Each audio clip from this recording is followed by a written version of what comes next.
셋. 옆에 계신 분들이 한번 인사 나누시겠습니까? 참 잘 오셨습니다. 사랑합니다. 자, 반대편에 계신 분들에게도 많이 보고 싶었습니다. 아멘.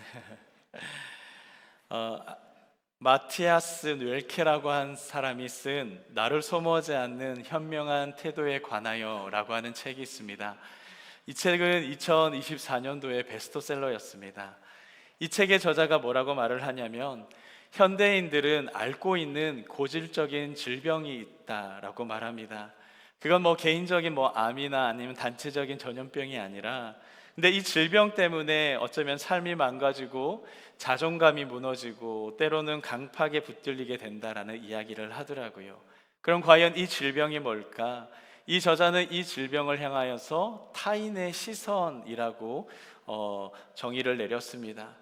남들이 나를 보면 어떻게 할까? 남들에게 뒤처지지 않으려고, 혹은 괜찮은 사람처럼 보이려고, 남들에게 인정받으려고 너무나 많은 에너지들을 우리가 소비를 한다라는 이야기입니다.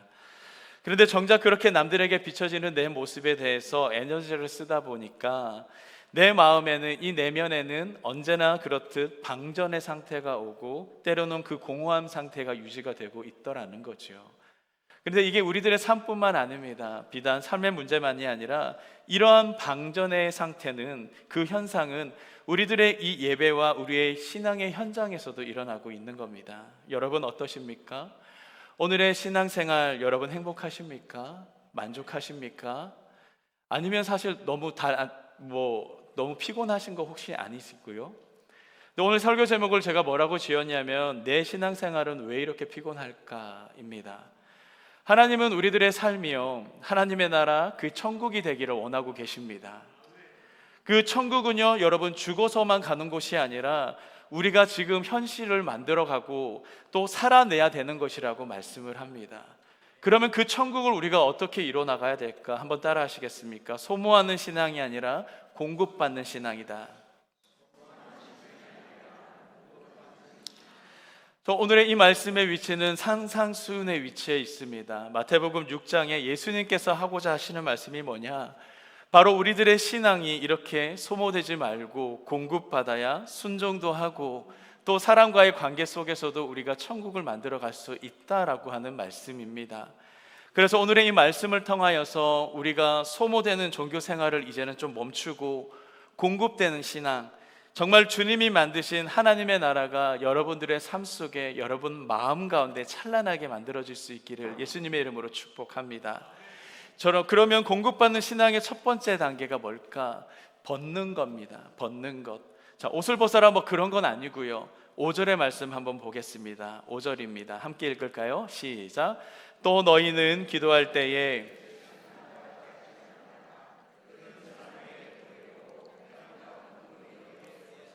기도하기를 좋아하느니라. 내가 진실로 너희에게 이르노니 그들은 자기의 상을 이미 받았느니라. 여러분, 여기서 말씀하는 이 외식하는 자라고 하는 말을 헬라 말로 히포크리테스라는 말을 씁니다. 이 히포크리테스라는 말이 무슨 뜻이냐면 가면을 쓴 배우라는 뜻입니다. 여러분, 배우가 누구입니까? 관객들을 위해서 연기하는 사람들입니다. 우리가 신앙생활을 하면서 우리가 왜 방전이 되고 왜 소모가 되고 왜 그렇게 피곤하냐면, 하나님이 아니라 사람들을 너무 의식하고 사람들에게 보이려고 하는, 연기하고 있기 때문이라는 겁니다. 여러분, 그건 더 이상 신앙이라고 말할 수 없는 거죠. 그건 단순한 종교적 퍼포먼스일 뿐인 겁니다. 6절의 말씀 보시죠. 주님이 이런 사람들을 향하여서 말씀하고 있습니다. 너는 기도할 때에 내 골방에 들어가 문을 닫고 은밀한 중에 계시는 내 아버지께 기도하라. 은밀한 중에 보이시는 내 아버지께서 갚으시리라. 여러분, 참된 신앙이 뭐라고 생각하십니까? 참된 신앙은요, 여러분, 이렇게 연기자의 가면을 벗고 골방에 들어가는 겁니다. 다른 사람들의 눈빛이 아니라 이 하나님과의 눈빛을 마주 볼 수 있는 용기가 있어야 된다라는 그런 말씀입니다. 여러분, 골방으로 들어가라 라고 하는 주님의 말씀이 바로 그러한 뜻이에요. 그게 바로 기도고요.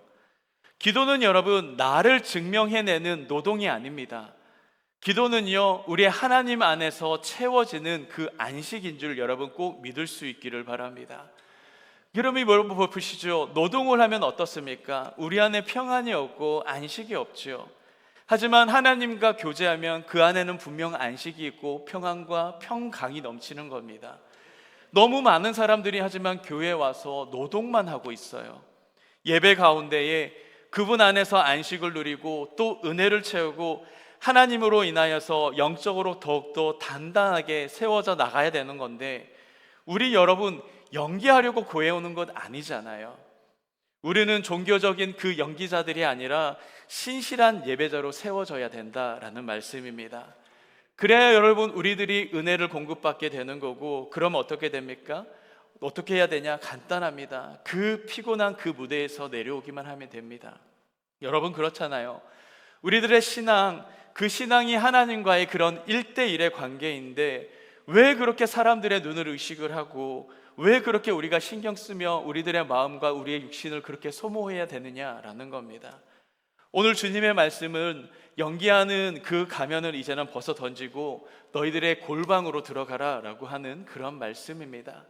사람들을 의식하지 말고 다른 데에 신경 쓰지 말고 그의 예배와 그의 기도와 하나님과의 그런 1대1의 만남에 관심을, 여러분들의 그 마음의 중심을 잡으라는 그런 말씀인 거죠. 그렇게 교제할 때 영적인 그 은혜의 에너지가 나를 채우고 공급되는 줄 여러분 믿을 수 있기를 바랍니다. 예전에 저희 동기 목사와 함께 얘기를 나누다가 참 그 친구가 얘기하는 게 자신의 삶이 처참하게 무너졌대요. 그 친구는 제법 한국에서 큰 교회를 목회를 하고 있습니다. 좀 인정도 받고 많은 사역별 다양면에서 참 월등히 뛰어난 그런 친구였습니다. 집으로 그 친구가 얘기를 하는 걸 들었더니 자신이 집으로 돌아갈 때마다 자신의 삶의 모습이 너무나도 싫대요.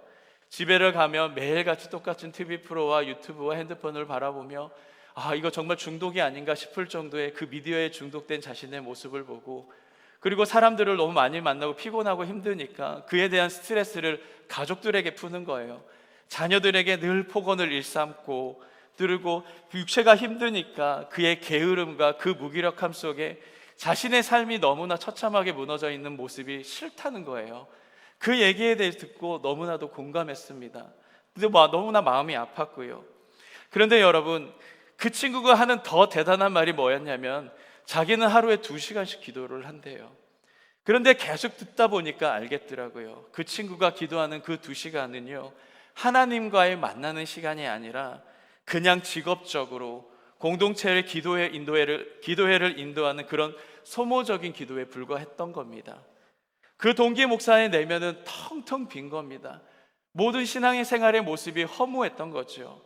큰 소리 질러가면서 수많은 사람들, 그 회중들을 기도를 인도를 하고 통성 기도하고 방언하지만 그 속 사람은 무너져가고 있던 그런, 무너져가고 점점 비어져가고 있다라고 그 친구가 그렇게 하는 이야기를 들었습니다.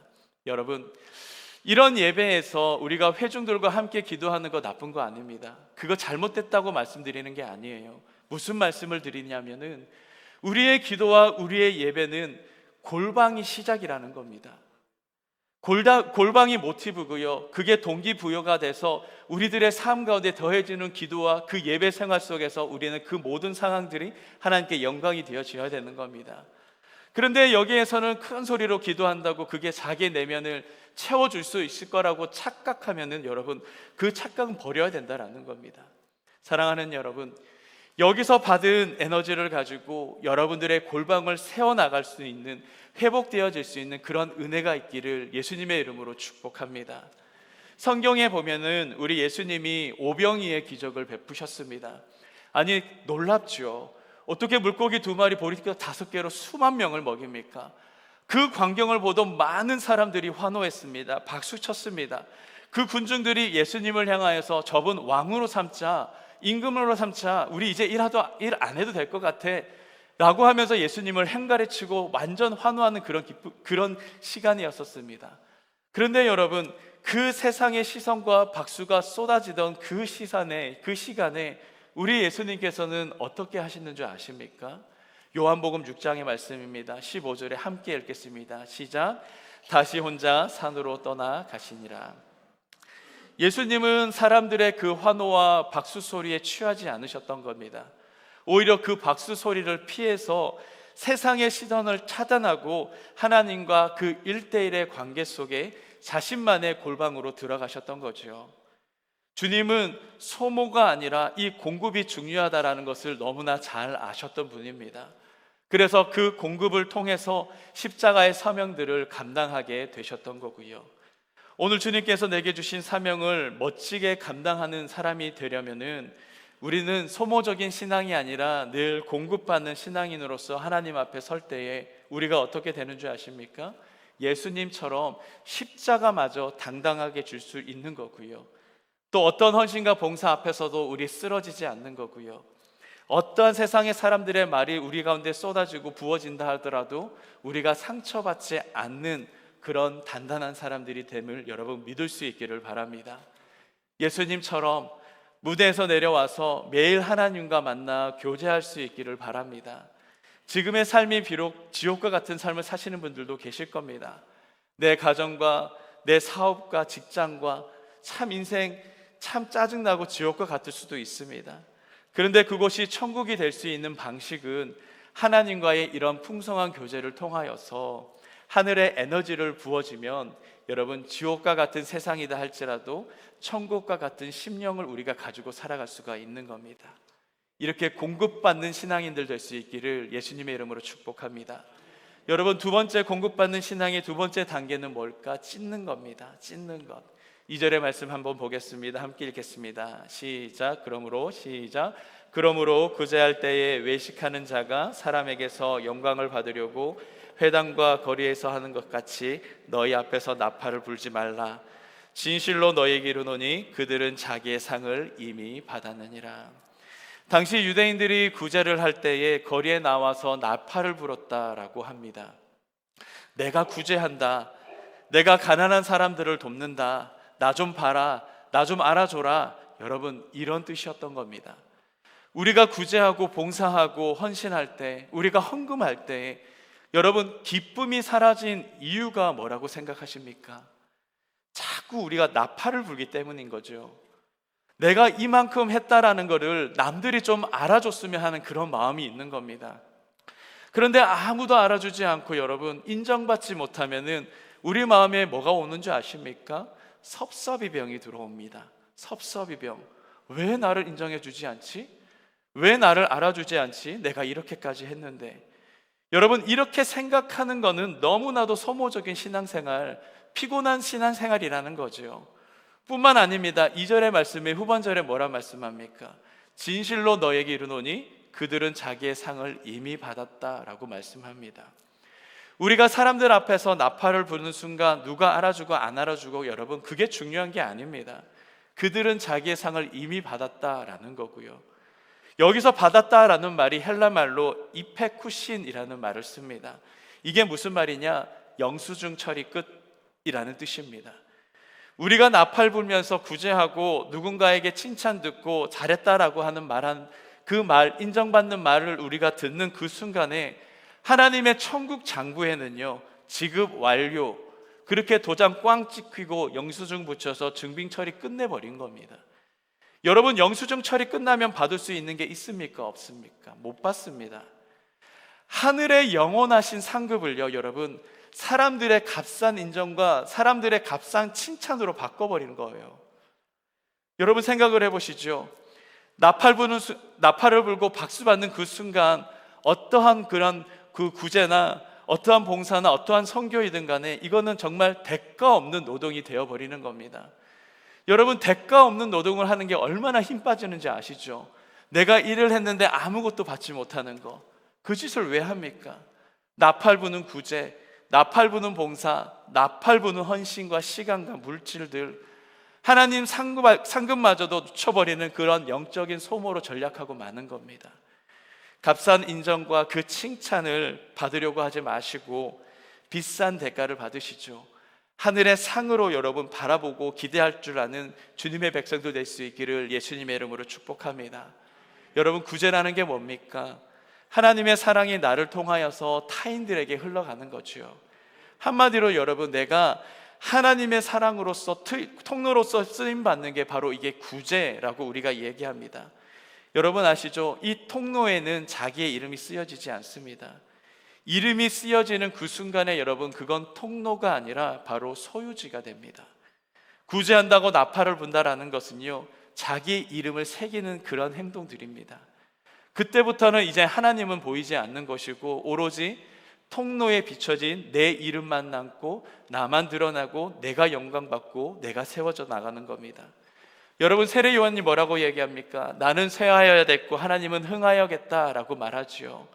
하나님의 이름이 드러나고 하나님의 이름이 나타내는 것이 바로 구제의 목적이 되어야 되는 겁니다.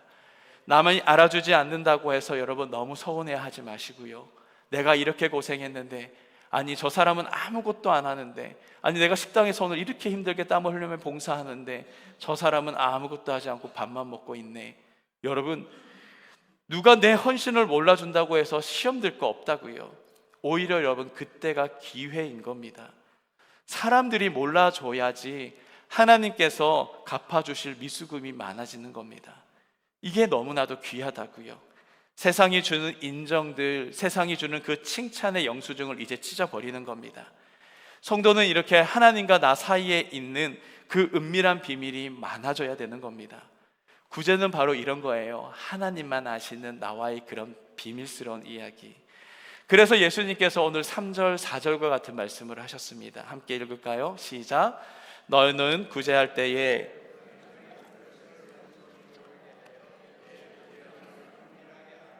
은밀한 중에 보시는 너의 아버지께서 갚으시리라.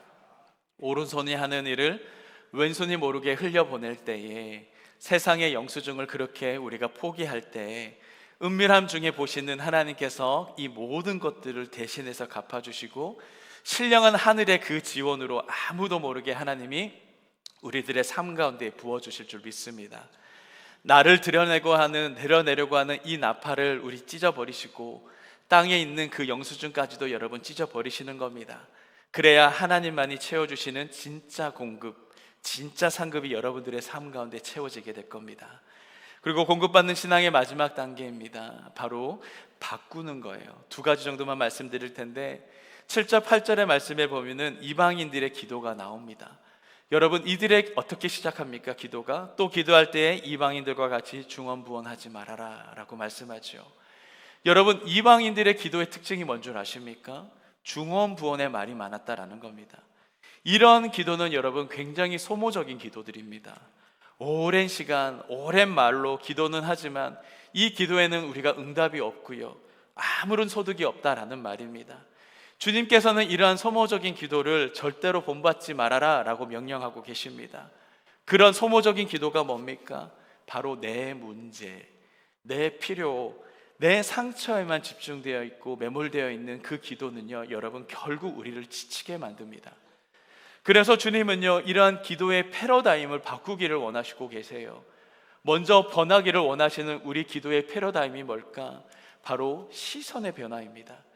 여러분, 오늘 말씀의 주기도문을 보시면 9절 10절의 말씀에 보면 예수님의 기도는 어떻게 해요? 내 문제, 내 필요에 대해서 먼저 기도하지 않으십니다. 뭐라고 말씀하시는 줄 아세요? 하나님의 이름이 거룩히 여김을 받으시옵고 하나님의 나라가 임하시며 뜻이 하늘에서 이루어진 것 같이 뭐라고요? 다 하나님의 이름, 하나님의 통치, 하나님의 뜻, 그에 맞춘 기도였던 겁니다. 기도의 주인공이 여러분 나에게서부터 이제 하나님으로부터 바뀌는 겁니다. 그러니까 우리 삶의 문제 보지 말고 상황 보지 말고 문제보다도 상황보다 더 크신 그 거룩하신 하나님 먼저 바라보면서 하나님의 나라를 먼저 소망하고요, 하나님의 뜻을 먼저 생각하라는 겁니다. 내 문제만 보면 여러분 결국엔 소모되고 방전되고 피곤한 거죠. 근심되고 걱정되고 염려되는 겁니다. 하지만 하나님의 나라를 우리가 먼저 바라본다면은 살아계신 그분이 하늘의 영적인 에너지를 우리 가운데 부어주시겠다라는 말씀인 거죠. 5월의 첫 주죠. 이달의 기도의 시선들이 여러분 바뀌는 귀한 달 될 수 있기를 예수님의 이름으로 축복합니다. 평생을 미뤄도 오로지 내 기도, 내 문제, 내 것. 여러분, 우리 언제까지 이렇게 허우적거릴 겁니까? 먼저는 하나님을 먼저 묵상하면은 하나님께서 부어주시는 그 은혜로 내 문제들이 해결되는 역사가 일어나게 된 거고요. 두 번째입니다. 여러분, 우리들이 무엇이 변화가 되어야 될까? 우선순위입니다. 주님께서 가르쳐 주신 이 기도의 순서를 한번 여러분 유심히 한번 볼 수 있길 바라요. 주님이 먼저 이름이 거룩히 여김을 받고 하나님의 나라가 임하고 뜻이 하늘에서 이루어진 것 같이 다 땅에서도 이루어 주시옵소서, 이렇게 기도하십니다. 그리고 나서 저 이후에 예수님이 뭐라고 말씀하십니까? 11절부터 기도의 내용이 바뀌죠. 일용할 양식을 주시옵고. 그때부터 여러분 내 필요에 대한 이야기를 하고 계십니다. 여러분, 이유가 뭔지 아십니까? 먹고 사는 우리들의 생존의 문제는 늘 우리를 불안하게 만듭니다. 지금 여러분들을 불안하게 만드는 게 뭐가 있습니까?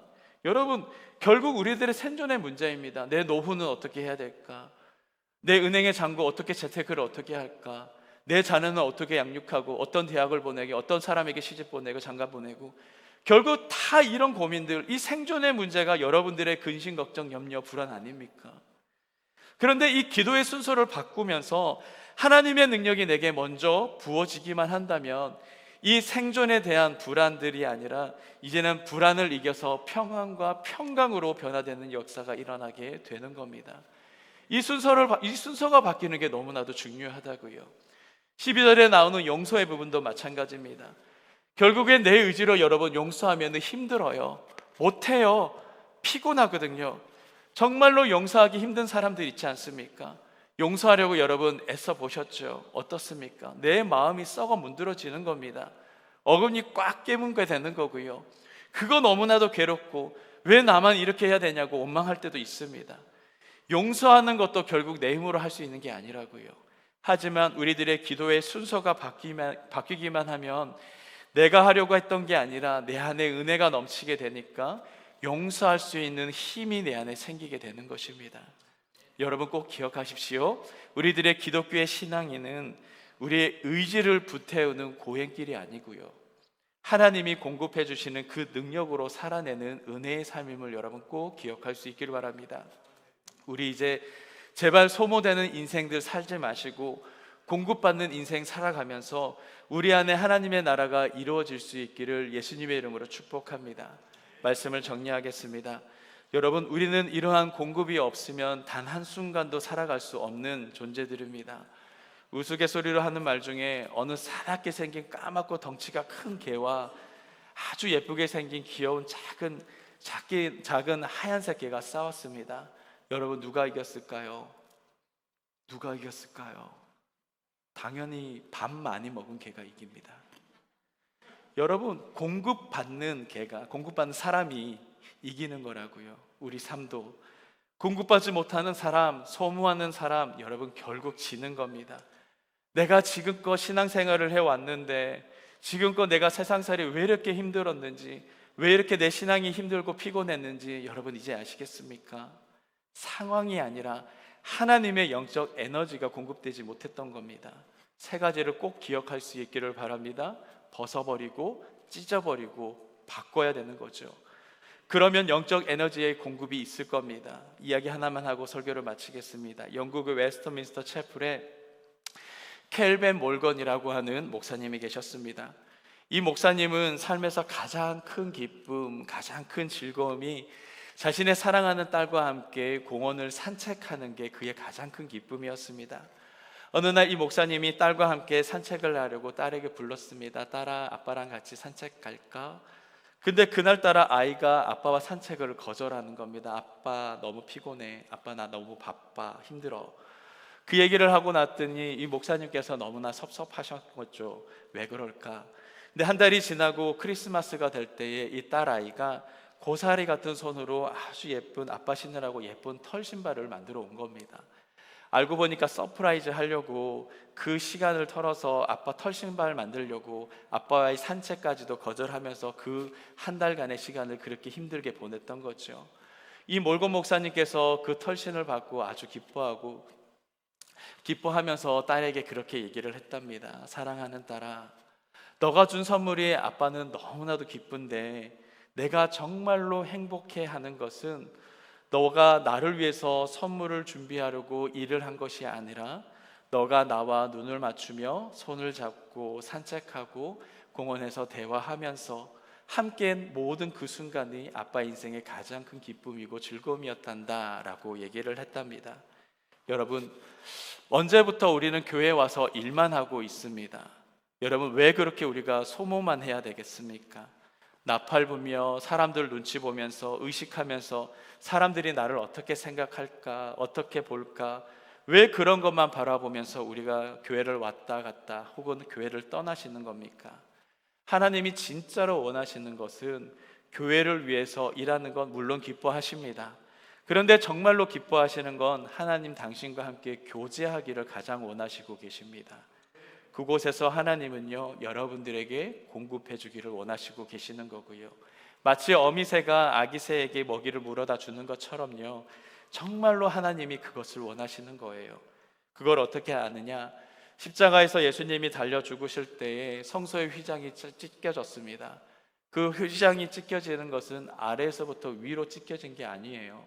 사람들이 인위적으로 찢어버린 것이 아닙니다. 위에서부터 아래로 찢겨진 거예요. 하나님이 찢으신 겁니다.